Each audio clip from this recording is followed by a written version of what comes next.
C'est le cockpit qui permet d'avoir l'avion vraiment au centre de l'écosystème aéronautique en le connectant à la fois au sol, c'est-à-dire à la compagnie aérienne, le connectant à l'Air Traffic Control par des moyens numériques et permettant ainsi de remonter dans l'avion des informations dont le pilote ne dispose pas ou peu aujourd'hui, mais surtout de l'information en temps réel. Grâce à la surface entièrement tactile de ce cockpit, le pilote peut réorganiser les écrans à sa guise. On a ici la vue en 3 dimensions de l'aéroport, ici la vue en 2 dimensions qui va permettre la navigation aéroportuaire. La route est à ce moment-là bleue et il peut suivre ce chemin comme on le suivrait sur un GPS de voiture. Et on voit le tracé également sur l'aéroport en 3 dimensions. Donc le pilote va pouvoir faire son roulage sans risque d'erreur sur un aéroport qu'il ne connaîtrait pas. Météo, route, trajectoire. Avec ce cockpit nouvelle génération, le pilote reçoit ces informations de manière électronique et non plus par radio.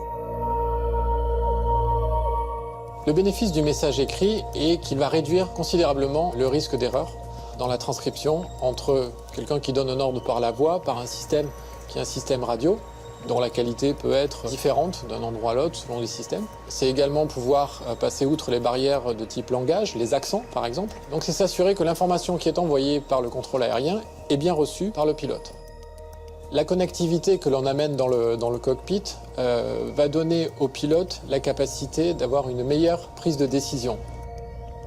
Un des objectifs de ces nouvelles technologies embarquées est de permettre une plus grande fluidification du trafic aérien. Une des manières de fluidifier le trafic aérien, c'est d'avoir des avions dont on maîtrise exactement les points de passage. Et la gestion du temps et la précision du temps est un des facteurs clés pour augmenter le trafic aérien, puisqu'ainsi, on va pouvoir avoir une meilleure prévision des horaires d'arrivée des avions et ainsi fluidifier l'ensemble du trafic. Notre système a prouvé qu'il était possible d'avoir une précision inférieure à 10 secondes sur un point qui était défini à l'avance par le contrôle aérien, donc un point de passage. Et cette précision de 10 secondes a été atteinte grâce à la performance des systèmes qui sont embarqués à bord de l'avion et également les outils que nous déployons au sol pour les contrôleurs aériens.